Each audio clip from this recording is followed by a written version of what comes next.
بسم اللہ الرحمن الرحیم نحمدہ ونصلی علی رسولہ الکریم۔ میرے عزیز طلبہ اکرام،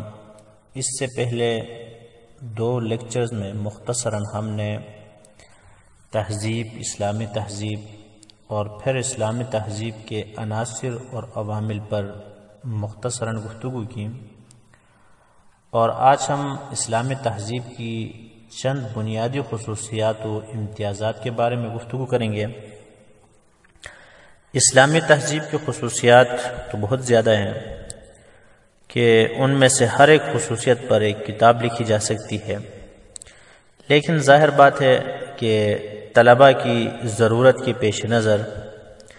زیادہ تفصیل سے تو ہم اجتناب کریں گے، ان میں سے صرف چند خصوصیات کا مختصراً تذکرہ کریں گے۔ تو سب سے پہلی خصوصیت ہے الہامی تہذیب، یعنی دین اسلام جو ہے یہ ایک الہامی مذہب ہے، اور اس کی بنیاد پر بننے والی تہذیب جو ہے وہ بھی ایک الہامی تہذیب ہے۔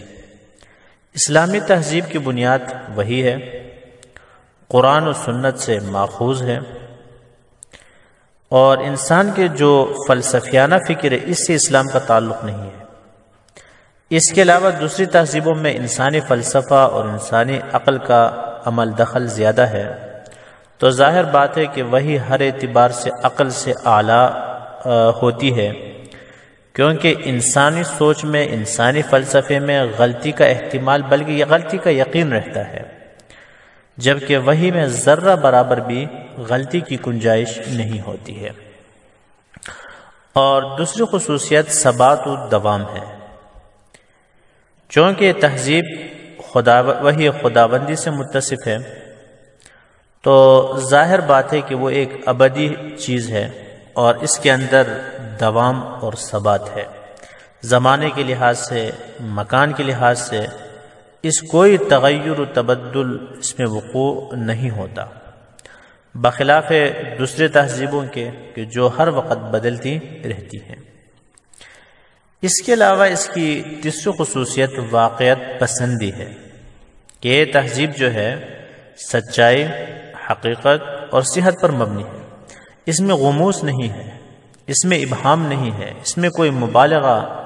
خلاف عقل بات یا خلاف واقع بات نہیں ہے، بلکہ انسانی فطرت کے مطابق تہذیب ہے کہ اس میں زمینی حقائق کو مد نظر رکھا گیا ہے۔ یہ تہذیب رہبانیت اور زندگی سے فرار کے خلاف ہے، اور یہ نفسانی خواہشات کے غلام بننے کے بھی خلاف ہے، بلکہ یہ نفسانی خواہشات کے خلاف انسان کو فطری راستے پر گامزن کراتی ہے۔ اور چوتھی خصوصیت جو ہے عمل پذیری، اس کے جو اقدار ہیں وہ آسانی سے عمل کے سنچے میں ڈل سکتے ہیں، چونکہ ایک فطری مذہب ہے، اس لیے تمام انسان بآسانی اس پر عمل کر سکتے ہیں۔ کوئی انسان یہ نہیں کہہ سکتا کہ اس میں فلان کام جو ہے میرے لیے ناممکن ہے، یہ عقل کے خلاف ہے، اس پر عمل کرنا میرے لیے ممکن نہیں ہے، بلکہ قرآن کریم میں اللہ تعالیٰ فرماتے ہیں لا یکلف اللہ نفسا الا وسعها، جو بھی حکم ہے دین اسلام میں وہ انسان کے وسعت سے باہر نہیں ہوتا۔ اور اس کی 5ویں خصوصیت یہ ہے کہ عدل و انصاف اور تعاون للبقاء۔ اس اسلامی تہذیب کی ایک خصوصیت یہ ہے کہ بنی نوع انسان کے درمیان عدل و انصاف و اخوت قائم کرنا چاہتی ہے، اور اس کی تعلیمات میں تعاون للبقاء کا درس ہے۔ امیر غریب کے ساتھ برابری کے سلوک کا قائل ہے، سب آدم کی اولاد ہیں، کلکم بنی آدم لیس لعربی علی عجمی فضل، عربی کو اجمی پر، اجمی کو عربی پر، کالے کو گورے پر، گورے کو کالے پر کوئی فضیلت حاصل نہیں ہے۔ کلکم بنی آدم، تم سب آدم کی اولاد ہو، ان اکرمکم عند اللہ اتقاکم، تم میں تقویدار جو سب سے زیادہ ہوگا، اللہ سے ڈرنے والا ہوگا، وہ سب سے زیادہ عزت مند ہے۔ اور اس کے علاوہ 6ٹھی خصوصیت یہ ہے کہ اس کے اندر ہمگیریت پائی جاتی ہے، یعنی اس میں حقیقی زندگی کے تمام پہلو شامل ہیں، کیونکہ اسلامی تہذیب چند عقائد یا عبادات کا نام نہیں ہے، بلکہ اس میں معاشرت، سیاست، معاملات، سب چیزیں اس میں شامل ہیں، نیز ہر زمانے اور ہر جگہ کے لیے کیا ہے، یہ قابل عمل ہے،